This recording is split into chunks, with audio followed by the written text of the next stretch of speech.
Well, my throat will tighten up, and or it's like there's a lump that can rise up.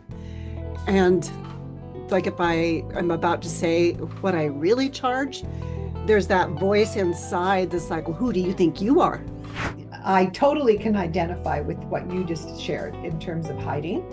Yes, that's one for me too. I just go into that survival mode and, who am I to be stepping into this? Well, actually, I woke up in the middle of the night last night with this, and I had these voices that were just going to town inside.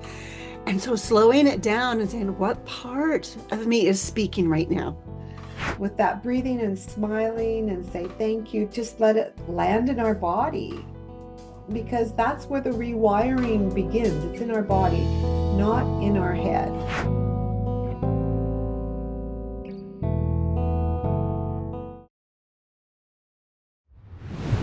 Welcome back to the Healing You Method podcast. I'm Gloria Lybecker. And I'm Gail. We're so glad you're here. Today's conversation is one we both feel deep in our bones. It's about money, self-worth, and the ways our bodies hold on to scarcity patterns, Mm. sometimes without us even realizing it. Yeah, and this one touches so many of us, especially heart-centered helpers and creatives. We'll be exploring how our nervous system responds to money dynamics and where underlying charges or let me just say that over again. I get tongue twisted sometimes, where undercharging might live in the body. And I know that really is alive for me in my journey. And so then we can gently shift out of our survival and come back into our heart of trust. Yeah, undercharging. Yes. Not undercharging batteries, but undercharging money. Yeah. And today we'll share one simple experiment that you are welcome to try this week around pricing or receiving. That's not, and it's not about hustling, it's about being present. Yeah, so let's dive right in, Gail. Um, so when you think about your own journey with money and worth, what do you notice happens in your body? Oh yeah. When I think about that, I could just feel it Mm, right there in my gut. It's tightening like a cord, because like, I'm not supposed to ask for more, or I'm not supposed to be asking, period. So if I'm asking, then I'm going to be seeing more. So it feels like danger to me, like in my mm, body. mhm. And what about you, Gloria? Well, my throat will tighten up, or it's like there's a lump that can rise up. And like if I'm about to say what I really charge, there's that voice inside that's like, well, who do you think you are?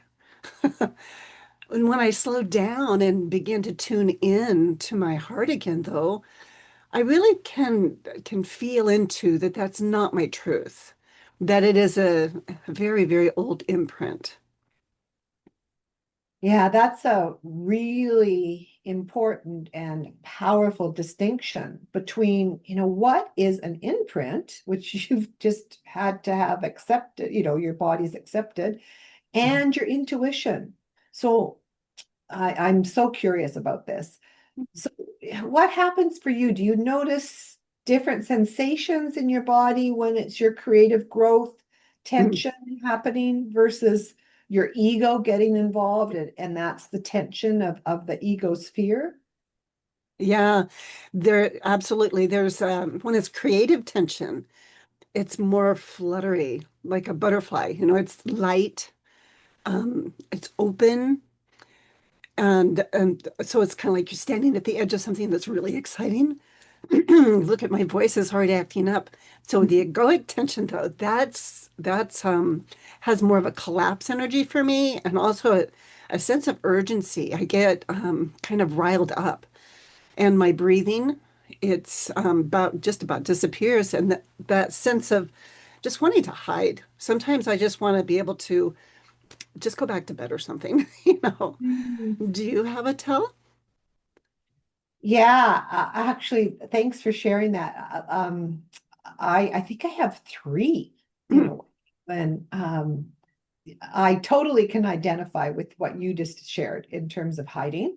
Yes, that's one for me too. I just go into that survival mode, and who am I to be stepping into this place here and thinking that I could be charging this.